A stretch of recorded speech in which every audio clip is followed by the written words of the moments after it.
Meu desejo de à noite é compartilhar com vocês algumas lições que o Senhor falou comigo na terça-feira à tarde durante o jogo de Brasil com a Alemanha. Onde existe verdade, é verdade de Deus. Então, se você estiver assistindo um cinema, um filme no cinema, ou assistindo uma partida de futebol, se acontecer algo que aponta para a verdade, você pode ter certeza que Deus está falando com você. Então, por favor, abra sua Bíblia em 1 Coríntios, no capítulo 10, versículo 32 e 33. Nossos irmãos germânicos nos ensinaram algumas lições, respaldados na palavra de Deus. 1 Coríntios,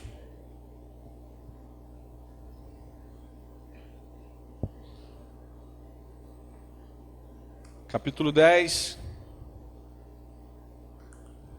apenas dois versículos, 32 e 33. E eu quero orar com os irmãos mais uma vez. O louvor que cantamos agora há pouco tem um apontamento direto para o que a gente vai compartilhar, meditar essa noite. Nosso Deus é um Deus da segunda chance, que Ele nos ajude a cumprir o seu querer na nossa vida. Então feche seus olhos antes da gente ler o texto sagrado, vamos orar. Senhor Deus, fala com a gente mais uma vez, Senhor. Da mesma forma como o Senhor falou comigo, fala também com os meus irmãos, Senhor. Desperta a tua igreja para a responsabilidade que ela deve ter com o seu testemunho, Senhor. Como cantamos agora há pouco, o Senhor é o Deus da segunda chance. E nós pedimos nessa noite que o Senhor toque o nosso coração, que o Senhor trabalhe e transforme a nossa vida e nos ajude, Senhor, no cumprimento do seu querer, do nosso dever, no nosso dia a dia, na vida da gente aqui. Te peço isso em nome de Jesus. Amém. Amém. Então acompanhe comigo, meus irmãos. O apóstolo Paulo falando para a igreja em Corinto, versículo 32. Não se tornem motivo de tropeço, nem para judeus, nem para gregos, nem para a igreja de Deus. Também eu procuro agradar a todos, de todas as formas, porque não estou procurando o meu próprio bem, mas o bem de muitos para que sejam salvos. Amém. Até aqui. Então, queridos, o apóstolo está dando instruções claras para uma igreja cristã. Ele não está falando com pessoas que não obtiveram conhecimento a respeito da pessoa de Cristo. Pelo contrário, ele está falando para uma igreja cristã a respeito do testemunho público, do comportamento público que eles deveriam atentar e que eles deveriam ter com relação à missão deles na face da terra. Ou seja, o cristão, aquele que publicamente professa fé em Jesus Cristo, não deve ser egoísta, ele não deve viver em função do seu bem-querer, do seu próprio bem, e nem se tornar motivo de escândalo para ninguém, em qualquer que seja o seu procedimento. Essa era a preocupação do apóstolo Paulo. Esse capítulo 10 de 1 Coríntios é um capítulo que tem assunto para várias pregações. O apóstolo Paulo inicia esse capítulo fazendo uma lembrança do escândalo e do tropeço que muitas vezes o povo de Israel fez lá no Antigo Testamento. É nesse capítulo que o apóstolo Paulo fala, aquele que pensa estar de pé, cuidado para que não caia. Nesse mesmo capítulo ele combate aquela tese que existia em Corinto de que tudo posso. Então é um capítulo muito rico, estimula os irmãos depois em casa de realizar a leitura toda desse capítulo. Mas nesses dois versículos, quando ele fecha esse assunto, ele expressa essa preocupação para a igreja, para irmãos em Cristo. Não vivam pensando no seu bem-querer. Prestem atenção no comportamento de vocês. Vocês não podem causar escândalo, tropeço para ninguém, nem para descrente, nem para crente. Então ele deixa claro que nós temos a responsabilidade, como discípulos de Cristo, de zelarmos pelo nosso testemunho, pelo nosso comportamento público, no cotidiano, no dia a dia. Por que isso? Porque a lei que nos rege é a lei do amor. O amor não faz mal a ninguém, o amor não faz mal ao seu próximo. O meu comportamento público tem desdobramentos que não podem causar nenhum prejuízo na pessoa que está à minha volta. Eu não posso viver sem ligar para as pessoas à minha volta. Eu não posso viver achando que a partir do momento em que eu assumo um compromisso público com Cristo, a partir desse momento, todas as minhas ações ou vão glorificar ou vão envergonhar o nome de Cristo. Tudo que eu faço depois que eu assumo uma responsabilidade com o reino de Deus, tem repercussão. Ou uma repercussão boa, ou uma repercussão não tão boa. E o apóstolo Paulo está chamando a atenção de uma igreja para isso. Versículo 33. Porque não estou procurando o meu próprio bem, mas o bem de muitos, para que sejam salvos. Então, a partir do momento em que o Espírito Santo passa a habitar no meu coração, a minha preocupação principal, é que através da minha vida, através do meu testemunho, eu seja ponte, eu seja um referencial, eu seja um farol para atrair outras pessoas ao conhecimento de Cristo. Então eu não vivo mais em função só do meu bem-querer, do meu prazer, dos meus sonhos, da minha meta particular. Algumas pessoas que conhecemos possuem enorme dificuldade de conhecerem a Cristo, de virem à igreja. Algumas que frequentavam a igreja deixaram de frequentar a igreja, porque em alguns momentos, pessoas que assumiram um compromisso público com Cristo se tornaram um tropeço, se tornaram um escândalo. Comportamento que não tinha coerência com o que era proferido, fizeram com que pessoas se afastassem, seja da comunhão enquanto igreja, e às vezes tendo uma ojeriza, tendo repulsão todas as vezes em que se menciona a questão religiosa, ou que se fale de Cristo. Ou seja, pessoas que se escandalizaram, que se frustraram, que se entristeceram e tropeçaram na caminhada por terem testemunhado alguém que se dizia cristão, não funcionando como cristão. E é nesse ponto que eu faço o link com um fatídico jogo do 7-1 entre Brasil e Alemanha. Aquele jogo me fez refletir em 3 lições, e agora há pouco, antes de subir aqui no púlpito, eu lembrei de uma 4ª lição, e escrevi, porque hoje eles foram campeões, lembrei de mais um ponto que eu pude inserir aqui na pregação, mas esse jogo, esse 7-1, me trouxe 7 lições que eu encontro na Bíblia que eu posso compartilhar com os irmãos. Primeira lição, e são lições que vão ajudar na nossa caminhada cristã e na nossa maturidade espiritual. Primeira lição: eu não devo nutrir expectativas fictícias e pecaminosas em relação a ninguém. Eu não posso projetar numa outra pessoa, num alguém, numa instituição que seja, num time de futebol, uma expectativa que seja fictícia, que não tenha nenhuma correlação com a realidade e que muitas vezes é pecaminosa. Existem situações onde realmente frustramos as pessoas que estão à nossa volta, mas existem muitas situações onde a frustração, onde a decepção, onde o escândalo são resultados de projeções de expectativas pecaminosas que estão no nosso coração. O rei ególatra que existe aqui dentro não é atendido, não é satisfeito, tem um ataque de pelanca e fica revoltado, fica decepcionado. Você não podia ter feito isso comigo. Você gostar, admirar, nutrir carinho por alguém, por um time de futebol é lícito, não há pecado nisso, não há desvio nisso.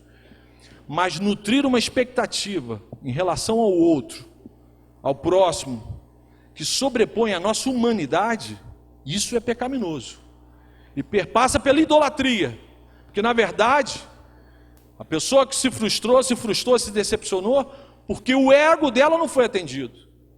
A expectativa fictícia ou pecaminosa que ela construiu a respeito do outro não foi atendida, e isso deixa ela desesperada, frustrada, decepcionada. E aí o que muitas vezes um fã nutre pelo alvo da sua admiração é uma relação idólatra e pecaminosa por ele mesmo, não pelo objeto da sua admiração. Quando o alvo da sua paixão idólatra não corresponde à sua expectativa, ele surta. E eu assisti isso na terça-feira. Boa parte do estádio que antes do jogo tinham juras de amor eterno, cantaram o hino nacional, a capela, aquela coisa toda linda, antes do primeiro tempo estavam abandonando o estádio. Aconteceu o mesmo com Jesus de Nazaré. Não que ele tivesse jogado bola, né? Senão ele ia ser só campeão. Mas na entrada de Jerusalém, uma multidão com os ramos cantando Hosana, Hosana. A galera cantando Hosana nas alturas lá para Jesus. Circunstancialmente, as circunstâncias mudaram. E boa parte dessa galera que cantava hosanas para Jesus, depois estava gritando, solta Barrabás, crucifica esse cara. As mesmas pessoas. Então, nós não devemos nutrir, ou projetar sobre pessoas, expectativas pecaminosas, fictícias. O que eu estou querendo afirmar? É que existem escândalos, decepções, frustrações e tropeços que são consequências de nosso pecado particular próprio. O coração construiu uma expectativa em relação ao outro que é fictícia, não existe. Aquele patriotismo, todo amor à seleção mostra a tua força, Brasil, né? E dá um bico na chuteira, não tem um negócio desse? Acabou, nem passa mais a propaganda. Né? Aquele amor era de palha. Aquele amor era de palha, era só busca o próprio bem. Eu quero tirar onda com a cara de alguém, dos irmãos.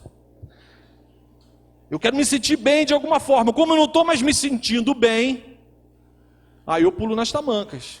Aí eu faço cara de... Eu faço biquinho, faço beicinho. E aí em 6 minutos, os gols da Alemanha mostraram que boa parte daquele amor era egoísta e circunstancial. Às vezes nós cristãos cometemos esse pecado. Em nossas relações fraternais, entre os irmãos. Esperando de nossos irmãos feitos de carne e sangue, um comportamento, uma perfeição sobre-humana. E que de antemão a Bíblia já nos informa que a gente não consegue fazer isso, porque a gente ainda habita um corpo que tem uma natureza caída, e a gente não vai conseguir atender essa expectativa de perfeição sobre-humana que muitos projetam sobre a vida do irmão em Cristo. Muitas relações conjugais sofrem com esse pecado. Conversei sobre isso no fim de semana de treinamento lá com os casais. Muitos cônjuges projetam expectativas fictícias sobre o seu cônjuge e, coitado, o outro não vai conseguir atender aquilo, porque é irreal, na maioria das vezes é surreal, e aí aquilo vai gerar frustração, irritação, crise, tragédia no coração do outro. Então a pessoa projeta na sua mente um ideal, um alvo, que nunca existiu no outro, depois cobra e exige isso da outra pessoa. Muitos não crentes, e crentes também, à nossa volta, também pecam nesse sentido. Quando projetam e cobram do outro cristão, uma expectativa pecaminosa, injusta, impossível de ser atendida. Não foram poucas as vezes que eu ouvi, você é crente, está fazendo isso? Às vezes tem coisas que a gente não deve fazer mesmo, eu vou chegar lá. Mas às vezes você só está sendo humano, e a pessoa cobra de você um comportamento sobre-humano, super-humano, um super-crente, super-gospel. Impossível atender. Principalmente com relação aos crentes que são pastores. A sociedade, as pessoas, às vezes a própria igreja, olha para a gente e cobra da gente como se fôssemos seres inerrantes, que jamais sofreríamos uma goleada de 7-1. Querido, nenhum pastor aqui nessa igreja é perfeito. Você pode perguntar para as nossas esposas, pode perguntar para os nossos filhos. Não crie nem alimente nenhuma expectativa fictícia ou pecaminosa a nosso respeito. Naquilo que conseguimos imitar de Cristo, nos imite. Examine a nossa vida, pode olhar para a nossa casa e naquilo que a gente está conseguindo imitar de Cristo, pode imitar. Tem muita coisa boa em nossas vidas que você pode imitar. Não tenho medo de falar igual o apóstolo Paulo. Sejam meus imitadores naquilo que eu imito de Cristo. Pode perguntar para minha esposa e para os meus filhos também. Mas não espere que sejamos cópias perfeitas do nosso Senhor. Ainda não somos. Amém? Ele está voltando, vai glorificar esse corpinho. Aí vocês vão ver que espetáculo que vai ficar. O pecado fez um estrago, mas Jesus vai consertar tudo. Mas eu posso garantir a você que eu, meus irmãos aqui, a gente está se esforçando de uma maneira incansável para não pecarmos, nem contra vocês, nem contra as nossas esposas, nem contra as nossas famílias e nem contra Deus. Nós lutamos todos os dias para não sofrermos uma goleada de 7-1 do nosso adversário. Mas às vezes a bola passa por debaixo da nossa perna. A igreja pode ter certeza que somos homens aqui tementes ao Senhor, E além da gente se preocupar em não escandalizar ninguém aqui, a nossa maior preocupação é não entristecer o Espírito Santo.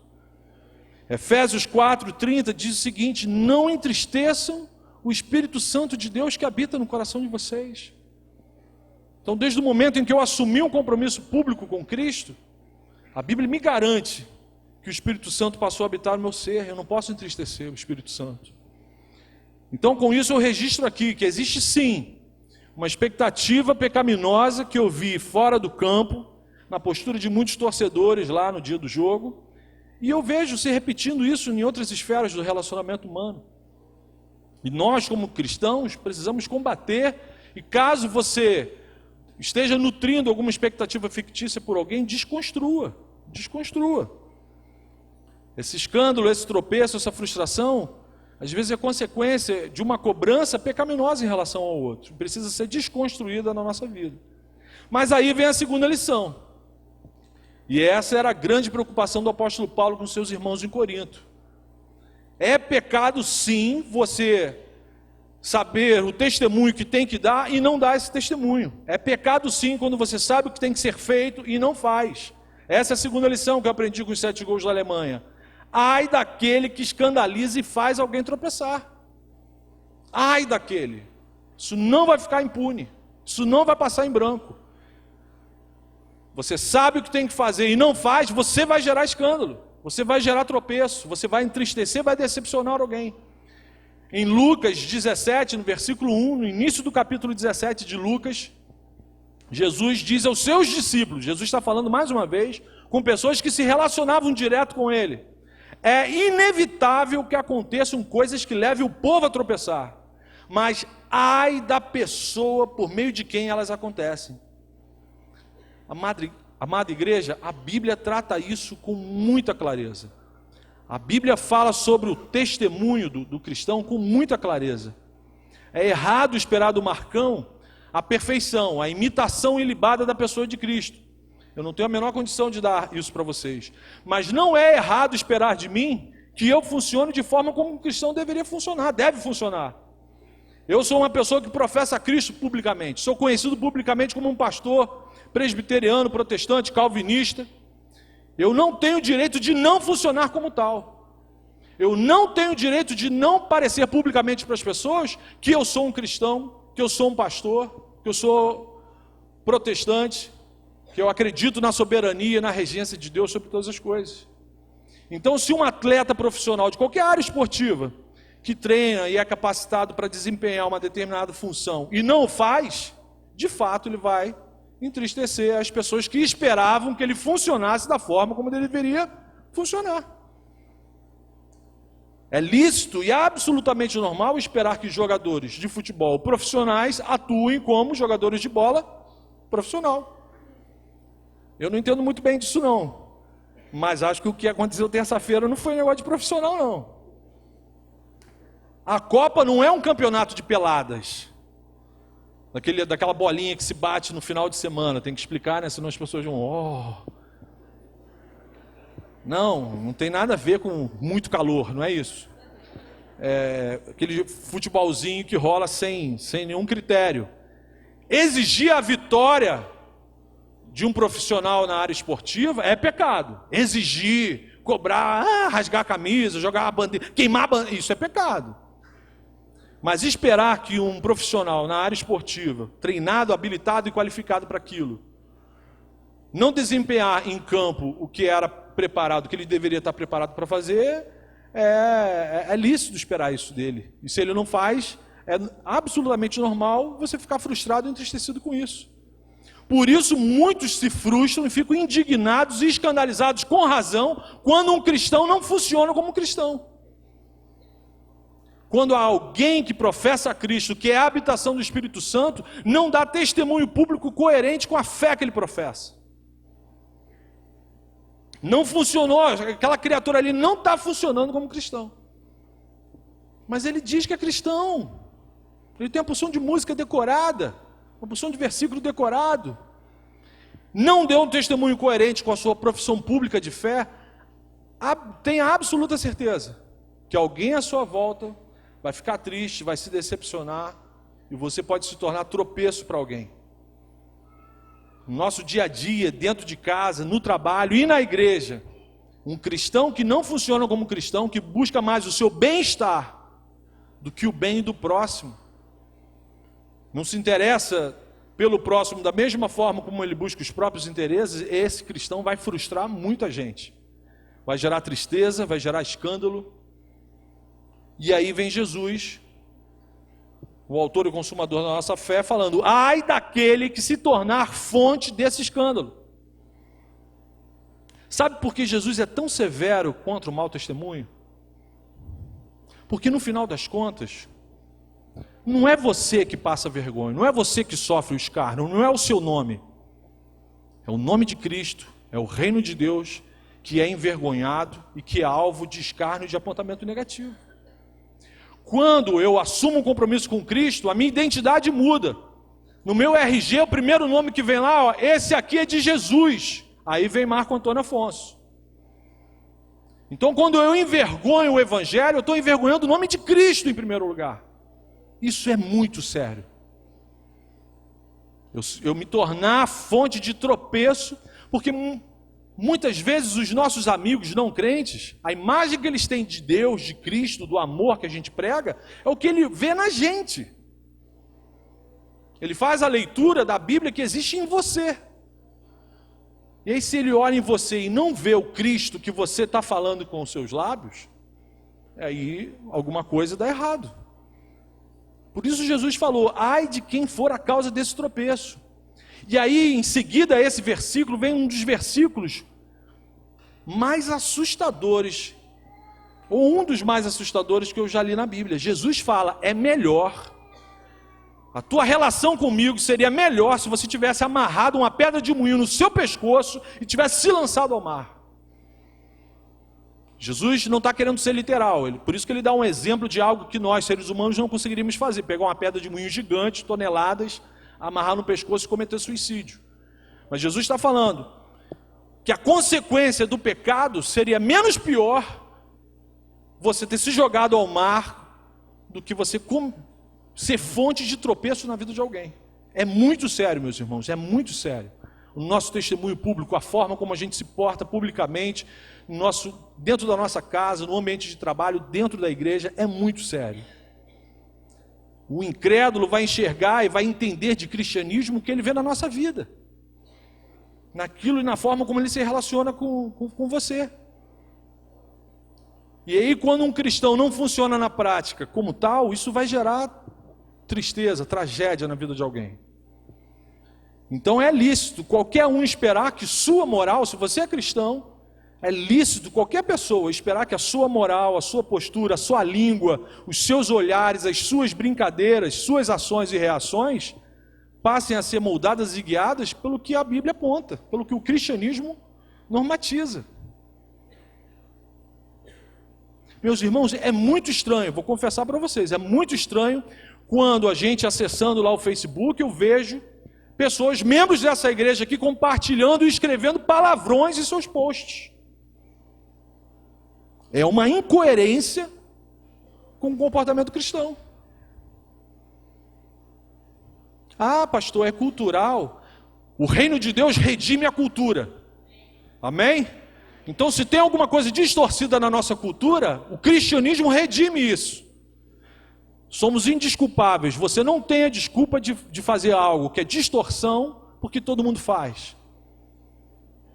Então é uma incoerência. Saiba que se você postou algum palavrão, o seu pastor ficou frustrado, escandalizado, triste. Porque domingo após domingo, fim de semana de treinamento após fim de semana de treinamento, discipulado após discipulado, célula após célula, será que as verdades do reino não estão encarnando em você? Aí eu me sinto como se a bola tivesse passado por debaixo das minhas pernas e alguém tivesse feito gol contra. Tudo que fazemos passa a glorificar ou envergonhar o nome de Cristo. E aí a gente precisa se perguntar, precisa se avaliar: será que a forma como eu tenho me relacionado, a forma como eu tenho tratado o meu relacionamento com Cristo, não tem entristecido o meu cônjuge, não tem escandalizado o meu cônjuge, os meus filhos, os meus irmãos em Cristo, os meus colegas de trabalho. Paulo reforçou o que Jesus ensinou em Lucas 17, com esse texto que a gente leu, em 1 Coríntios 10, 32. Não se torne motivo de tropeço nem para judeus, nem para gregos. Ou seja, ele está falando, nem para os que são de casa, nem para os que são fora de casa. Ele inclui, nem para a igreja de Deus. E Tiago, o irmão de Jesus, lembrou, Tiago 4, versículo 17. Pensem nisto, pois quem sabe que deve fazer o bem e não faz, olha como isso é sério, comete pecado. Quem sabe o que deve fazer, quem sabe como se deve comportar, quem sabe como se deve funcionar como cristão e não faz, comete pecado. E o que é fazer o bem? E aí o próprio apóstolo Paulo responde, 1 Timóteo, capítulo 1, versículo 5. Paulo fala para Timóteo, tudo que a gente faz depois que a gente assume um compromisso com Cristo, é promover o amor. 1 Timóteo capítulo 1, versículo 5 diz o seguinte: o objetivo desta instrução é o amor que procede de um coração puro, de uma boa consciência, de uma fé sincera. Paulo está falando para Timóteo, para o seu discípulo, além do evangelho nos apontar para a salvação em Cristo, nos levar para o relacionamento com Deus através do sacrifício de Jesus na cruz, toda a instrução que os discípulos de Cristo recebem do evangelho tem como objetivo principal a promoção do amor. Mas não é qualquer amor. Vocês viram no jogo do Brasil e Alemanha que tem um amor que é esquisito, tem amor que é circunstancial, tem amor que é sentimental, às vezes sinto, às vezes não sinto.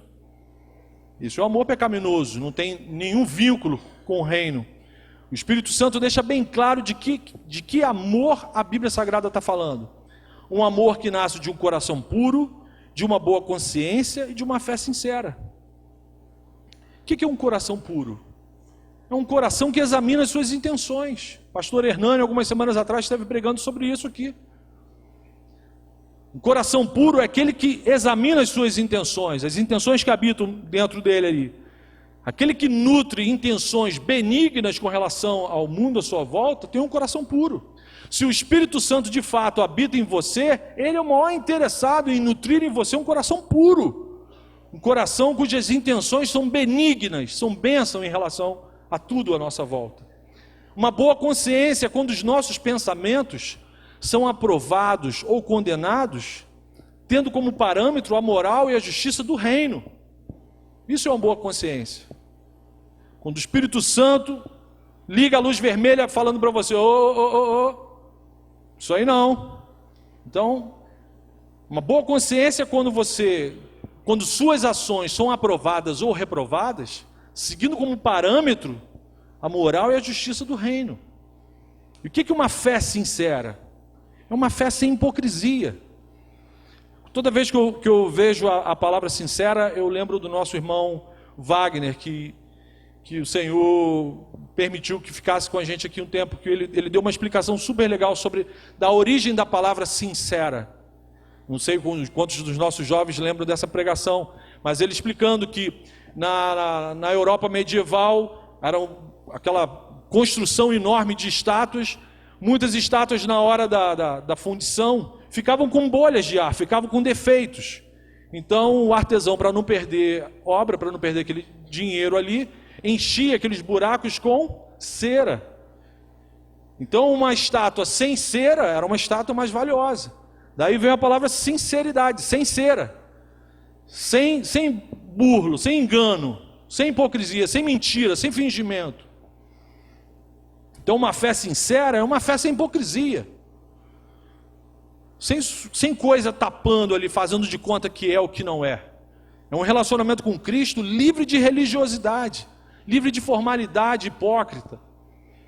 Em resumo, a essência, guarde isso, a essência da responsabilidade que Deus nos deu é promover o amor.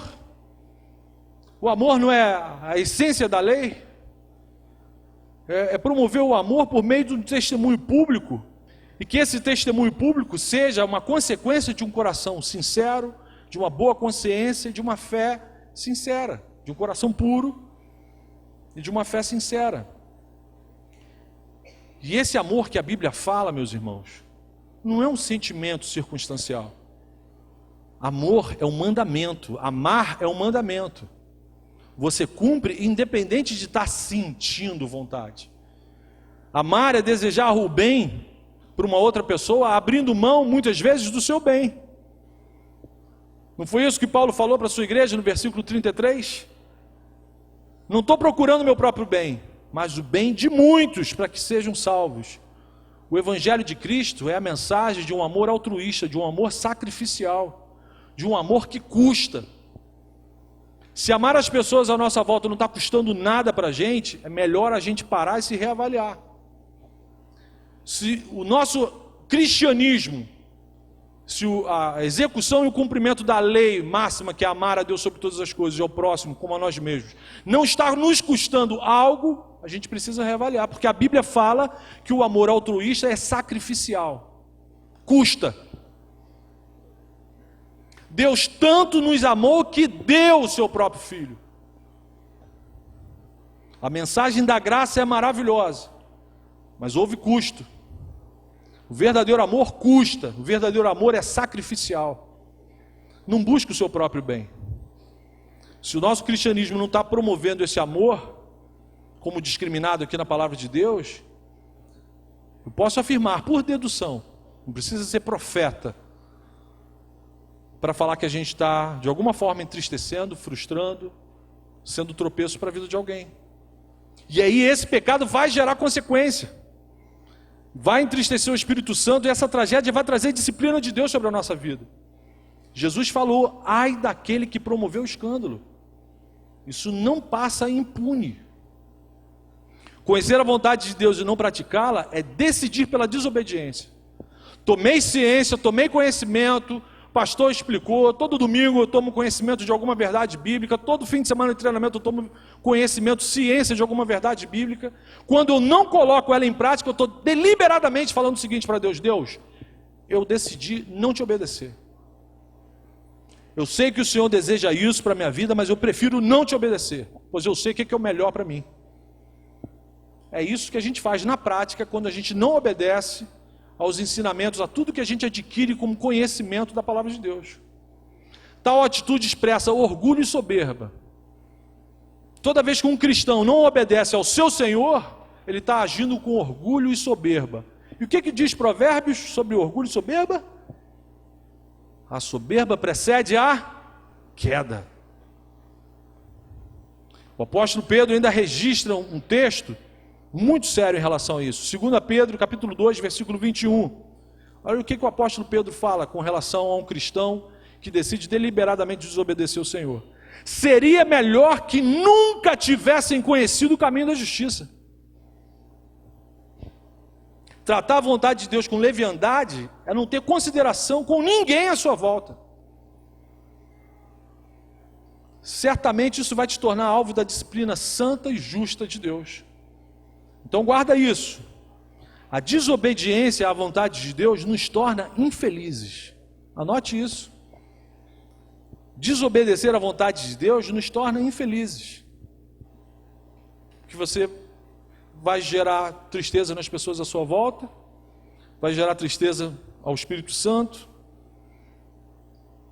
É por isso que a gente encontra muita gente triste, literalmente infeliz, às vezes dentro da própria igreja de Cristo, porque são desobedientes, compulsivos, deliberados. E ficam somando juízo sobre juízo, porque toda vez que toma conhecimento da verdade e não a pratica, ele vai somando juízo sobre si. Então desobedecer à vontade de Deus não pode parecer algo simples, banal.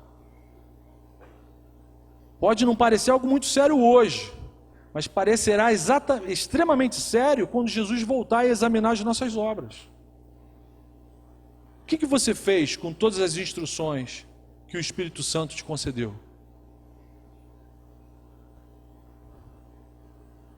Anote também, o segredo de uma vida feliz.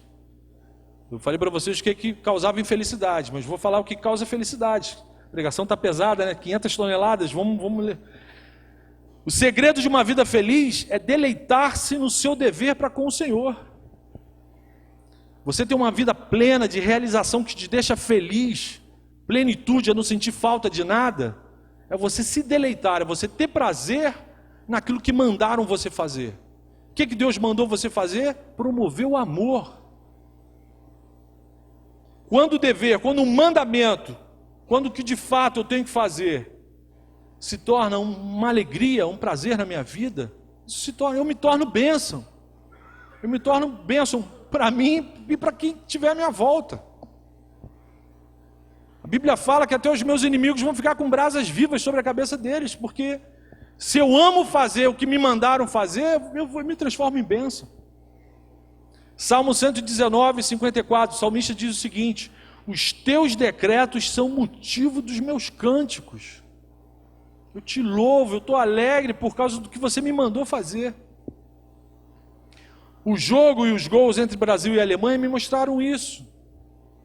Quando eu não funciono, quando eu não faço aquilo que fui comissionado para fazer, eu produzo tristeza, sofrimento, escândalo para muitas pessoas à minha volta.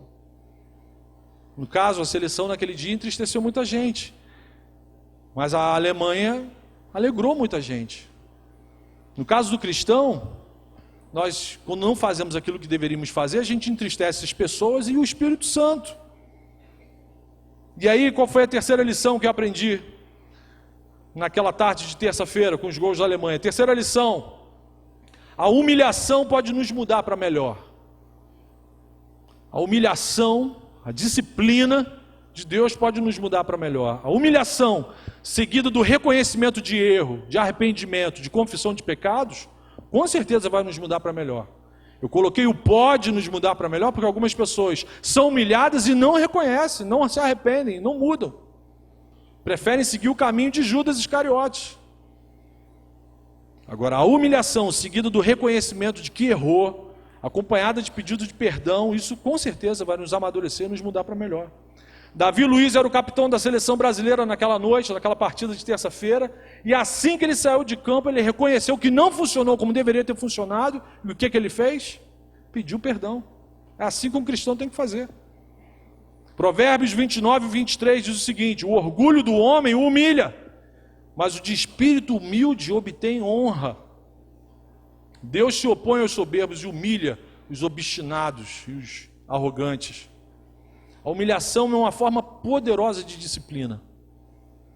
A humilhação funciona como um remédio amargo, mas que pode gerar a saúde do reconhecimento do erro, a saúde do reconhecimento da falta, de que faltou, de que falhou.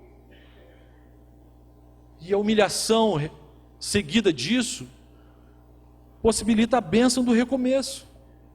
A gente acabou de cantar aqui: o nosso Deus é o Deus da segunda chance. É um Deus que nos ajuda a recomeçarmos. E aí, quais são as aplicações? A gente colocar em prática agora. Se eu ou você estávamos vivendo nosso cristianismo até esse dia, até esse momento, sem prestar atenção, se de fato estamos funcionando como cristãos, então o Espírito Santo hoje está te dando a bênção, a possibilidade de colocar em prática as seguintes coisas. Primeira aplicação: avalie-se. Avalie-se. Peça ao Espírito Santo agora para te ajudar nesse exame. Examine com honestidade a sua vida à luz da palavra de Deus. Examine-se. Segunda aplicação: se você se achou em falta, se você reconhece que foi escalado por Deus para jogar a partida da Copa do Mundo real, mas de fato você reconhece que não está vivendo, não está testemunhando, não está funcionando como deveria, então humilhe-se perante o Senhor. Humilhe-se perante o Deus que te convocou, que te escalou, que te escolheu para fazer parte da família dele. Tiago, que não é o Silva, escreveu lá no capítulo 4, versículo 9: entristeçam-se, lamentem e chorem. Troquem o riso por lamento e a alegria por tristeza. Humilhem-se diante do Senhor e Ele os exaltará. Aleluia. Essa é a aplicação prática que um cristão tem que fazer. O Espírito Santo mostrou para você que você não está funcionando como deveria funcionar. Entristeça-se, lamente, chore, cuspa o chiclete. É motivo de alegria, é motivo de tristeza, de dor, de lamento. Humilhe-se. E o Senhor, no momento certo, te exaltará. Se você tem certeza que além do Espírito Santo você entristeceu alguma pessoa, que você tem consciência disso, procure essa pessoa também, vá até ela e rogue perdão a ela também. Se o Espírito Santo, na hora que você estiver se examinando hoje ou antes de dormir, trouxer ao seu pensamento pessoas que de fato você vai reconhecer que magoou, que ofendeu, que gerou escândalo, tristeza, não descanse enquanto você não rogar perdão a essa pessoa também. 1 João capítulo 1, versículo 9 diz o seguinte: se confessarmos os nossos pecados, Ele é fiel e justo para perdoar os nossos pecados e nos purificar de toda injustiça. Aleluia, amém. Se não fosse a misericórdia do Senhor, estaremos todos condenados. Terceira aplicação que devemos fazer através da graça de Cristo: se disponha a obedecer a qualquer custo o que Deus está te ensinando. Se disponha, se coloque diante do Senhor: Senhor, eis-me aqui, me ajuda. Mas queridos, sejamos obedientes. Não existe cristianismo sem obediência. Sempre que eu estiver pregando, o Senhor me dá a oportunidade, eu vou repetir essa frase. Não existe cristianismo sem obediência. Amar é obedecer a Deus. Aquele que tem os meus mandamentos e os guarda, ou seja, os pratica, esse é o que me ama. Quem não me obedece, não me ama. Obedecer é uma demonstração concreta de amor a Deus. O irmão de Jesus, Tiago, capítulo 1, versículo 22, diz o seguinte: sejam praticantes da palavra e não apenas ouvintes, enganando-se a si mesmos. Olha como a Bíblia é clara, como que a Bíblia desengana a gente. Se você só ouve, se você é espectador, você está se enganando. Por isso que o apóstolo Pedro falou: era melhor nem tomar conhecimento disso. Se você não está disposto a obedecer, se você não está disposto a funcionar como tem que funcionar, é melhor ficar lesado, é melhor não tomar conhecimento de nada. Sejamos obedientes. Seja praticante da palavra. Justamente o que entristece, decepciona e é motivo de tropeço e escândalo para muitas pessoas é ver a gente não viver de acordo com a fé que a gente professa. E olha o mandamento que nós recebemos: promover o amor. E nós não estamos sozinhos. A graça de Deus, Jesus venceu na cruz, nos colocou juntos para operar, comissionados para a realização dessa missão. Então, quando somos humilhados por Deus, como disciplina e consequência do nosso pecado, a gente tem até a oportunidade de amadurecer na fé, de amadurecer no nosso funcionamento como cristão. E aí eu confessei para vocês que quando eu estava entrando aqui na igreja hoje, eu recebi aquela luz e aí a quarta lição, que nem tem ali no PowerPoint, que eu tinha feito aquilo no sábado, mas outra lição que a gente pode aprender com os gols da Alemanha, inclusive com o de hoje: quando você faz o que deve fazer, você fica feliz e deixa muita gente feliz. Amém? Não foi isso que aconteceu? 11 pessoas dentro de um campo deixaram uma nação, um país feliz. Acho que 2 nações, que teve muito brasileiro feliz também. Imagina se o pessoal de azul e branco resgatasse, hein? Que desespero. Mas quando a gente funciona, olha que bênção, quando a gente funciona, quando a gente faz o que tem que fazer, o que é para ser feito, a gente fica feliz, a gente fica pleno, porque você está funcionando, você está fazendo aquilo que você foi criado para fazer. E aí você fica feliz e deixa muita gente à sua volta feliz, abençoado. E aí o nome de Cristo é honrado, é glorificado. As pessoas olham para a sua vida e glorificam o nome de Jesus. Pô, glória a Deus pela tua vida. Cara, que bênção que você é para mim. E aí o nome de Cristo é glorificado, é honrado. É maravilhoso viver o cristianismo na prática, viver aquilo que a gente foi chamado para viver. Anunciar o amor de um Salvador, de um Deus que de graça, ou seja, um favor não merecido, decidiu nos amar antes da fundação do mundo. Então, pela graça é possível, meus irmãos, que saiamos daqui com um coração puro, amém? Pela graça, pelo favor não merecido de Cristo sobre a nossa vida, é possível que a gente saia daqui com uma consciência limpa, uma fé sincera, Se confessarmos os nossos pecados, Ele é fiel e justo para nos perdoar de todos os pecados e nos purificar de toda injustiça. É possível sairmos daqui e desfrutarmos de uma comunhão ainda mais profunda com Cristo. É possível que o nosso testemunho e as nossas obras tenham a qualidade, não da FIFA, mas a qualidade do céu, do reino dos céus, amém?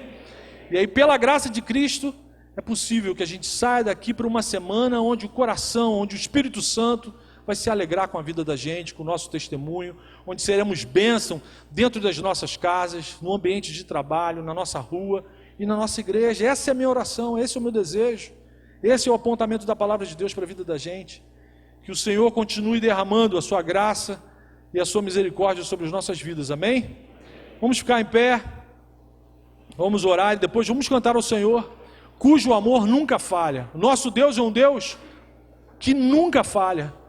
A gente às vezes toma uma bolada por debaixo das pernas, mas o nosso Deus nunca falha. Feche seus olhos, aquiete seu coração e já peça ao Espírito Santo para que te ajude a examinar seu coração nesse momento. Ah, Senhor, quantas vezes falhamos, Senhor.